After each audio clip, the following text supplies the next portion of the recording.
Now see here electrical energy and power. See here, suppose you have got a chemical cell like this. This is a positive terminal of the cell, this is negative terminal of the cell. When it is connected to the resistance R, current is flowing like this I, and this we can take point A and this we can take at the point B. Now, when the current flows through this wire or through this resistance, or you can say through this conductor, what happened here actually? In this case, potential at A, obviously here we can write V at A is greater than V at B. The current is flowing like this.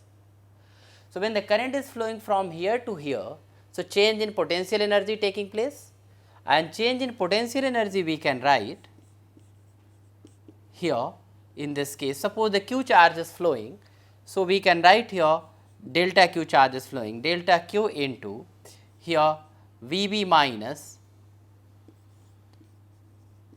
VA, but we know it VA is greater than VB. So, obviously this answer is here negative. So, we can write in this case here delta Q into, we can take the potential difference between that is equal to here delta minus, we can write here minus delta Q into V, here that is the potential difference, and this is here, see it is here less than 0, negative thing is here. Suppose in time interval t delta Q charge is flowing, then we can write delta Q is equal to I into delta T. So, we can write delta U potential is equal to change in potential energy is equal to minus I delta T into V less than here 0. But here in this case, if there is no obstruction in the flow of electron, it means the kinetic energy of the electron is also changing. It means electrons are accelerating. If the kinetic energy of the electrons are also changing, then according to the conservation of energy, the change in kinetic energy plus change in potential energy will remain constant.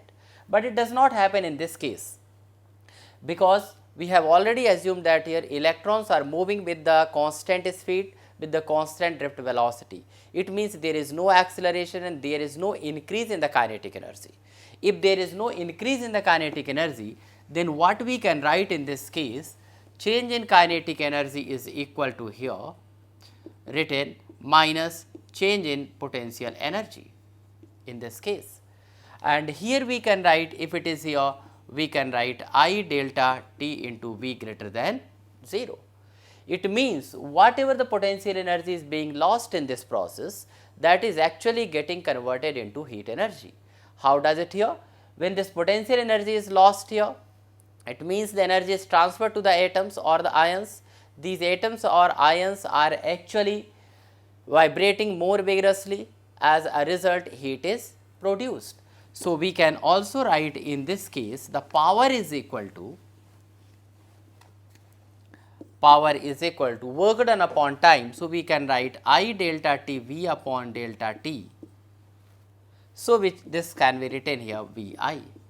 So, the power dissipated through the conductor is here, power is equal to V into I. According to Ohm's law, we can write V is equal to I R. So, we can get the power is equal to I square R, also we can write V square upon R.